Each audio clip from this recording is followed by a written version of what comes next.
Cricket খেলা চলতেছে মনে করেন টিভিতে, আর 2 ওভার শেষ হোক তারপর নামাজটা পড়ি। এই সংবাদটা দেখি আমার নেতা কি বলতেছে, বক্তব্যটা শেষ করে নেই, আরে আমার নেত্রী কি কথাটা বলতেছে একটু শেষ করে নেই, এই 2 মিনিট টিয়ার পরে যাবো একে জামাতে। এরকম মুসল্লি আছে না নাই? আমরা মনে করি শুধুমাত্র কেউ কারো কাছে কয়টা টাকা দিছে, ভাই আমার টাকাটা রাখেন, আমার দলিলটা রাখেন, এটাই মনে হয় আমানত, নাকি? কথা বলেন না, এটাই মনে হয় আমানত? শুধু এটাই আমানত না। কোন মুমিন এক মুমিনের কাছে বলল, ভাই আমরা এই সিদ্ধান্তটা নিলাম, বা আমি তোমাকে এই কথাটা বললাম, তুমি এটা আমানত হিসেবে রাখো, এটা কারো কাছে প্রকাশ করো না, বা আমি শুধু তোমাকেই বললাম, তুমি কাউকে এটা বলবা, এটাই আমানত। এটা কি? এটা কি? এটা আরেকজনের কাছে বলা যাবে? একসাথে 3 জন মিলে 5 জন মিলে কোনো কথা বলছেন, এখানে মনে হয় 5 জন মিলে মনে করেন আমরা বললাম এই কথা, আবার আরেকজনের কাছে গিয়ে বলা, এটা কি? খেয়ানত। এটা কি? তাহলে এই মুমিনদের কাতারে উনি পড়বে? যে ব্যক্তি এই কাজটা করবে সে মুমিনদের কাতারে পড়বে? কথা বলেন না। যে ব্যক্তি আমানতের খেয়ানত করবে সে মুমিনদের কাতারে পড়বে?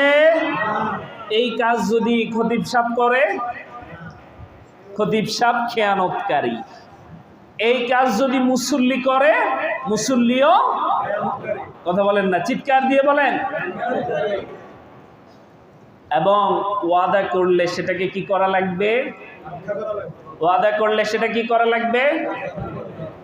রক্ষা করা। মনে করেন আপনি আমার দাওয়াত দিলেন, আপনি আমার কি করলেন? দাওয়াত দিচ্ছেন। কোনো কারণে আপনাকে আমার পছন্দ না, আমি ইনাইয়া বিনাইয়া ঘুরাইয়া পেঁচাইয়া বিভিন্ন কথা বলে আপনার এটাকে অ্যাভয়েড করার চেষ্টা করতেছি। আপনি আচ্ছা ঠিক আছে দেখি যেতে পারি।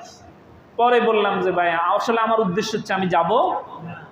পরে বললাম যে ভাই আপনি জিজ্ঞেস করলেন, আপনি সব আয়োজন করে ফেললেন, অপেক্ষা করতেছেন, আমার মনের উদ্দেশ্য হচ্ছে আমি যাব না।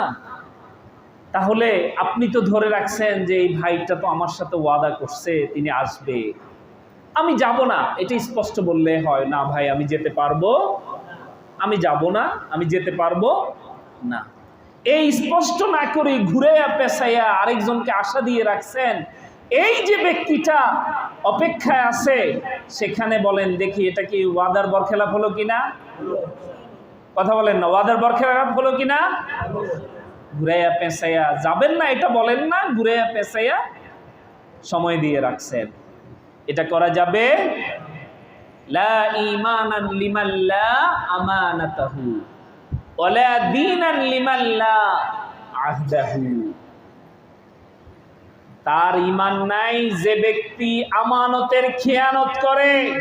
আল্লাহ রাসূল বলতেছেন ওই ব্যক্তির ঈমান নাই যে ব্যক্তি আমানতের খেয়ানত করে, আর ওই ব্যক্তির কোনো দিন নাই যে ব্যক্তি ওয়াদার বরখেলাপ করে। নাউজুবিল্লাহ বলেন। এটা করা যাবে? এটা করা যাবে?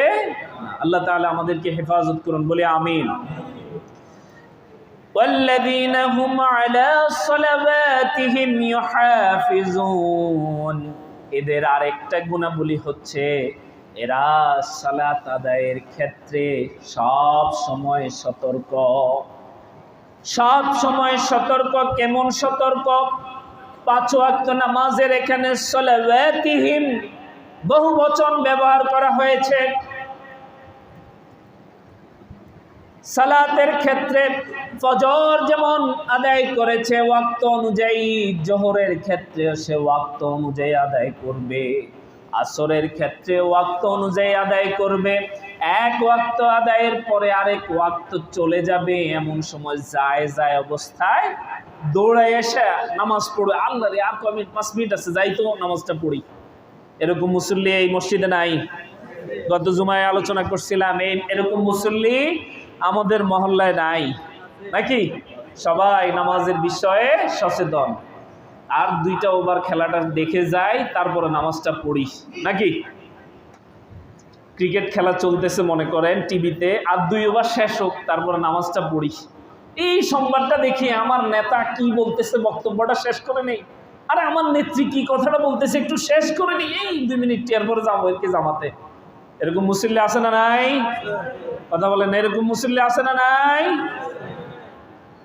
আল্লাহ তাআলা আমাদেরকে হেফাজত করুন বলে আমিন। যদি আমরা এই বিষয়গুলোর প্রতি সতর্ক হতে পারি, যদি আমরা এগুলোর বিষয়ে সতর্ক হই, এরাই হচ্ছে কদ আফলাহাল মুমিনুন, এরাই কি সফল কাম মুমিন। এবং এদের বিষয়ে আবার 10 নম্বর আয়াতে আল্লাহ বলছেন উলাইকা হুমুল ওয়ারিসুন, এরাই হচ্ছে ওয়ারিস।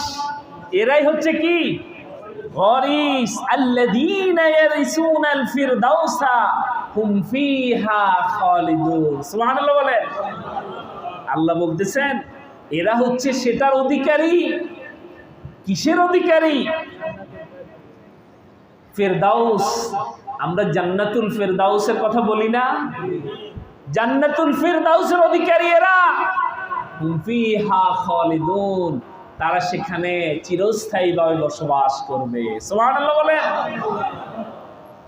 এবং জান্নাতুল ফিরদাউসের কথা হাদিস শরীফে আসছে, রাসূল করিম সাল্লাল্লাহু আলাইহি ওয়াসাল্লাম বলেছেন আল্লাহ রাব্বুল আলামিনের আরশ আজিমের নিচে থাকবে জান্নাতুল ফিরদাউস। সুবহানাল্লাহ বলেন। সবচাইতে সম্মানিত জান্নাতের মালিক হয়ে যাবেন যদি এই গুণগুলো অর্জন করা যায়। বলি আমিন।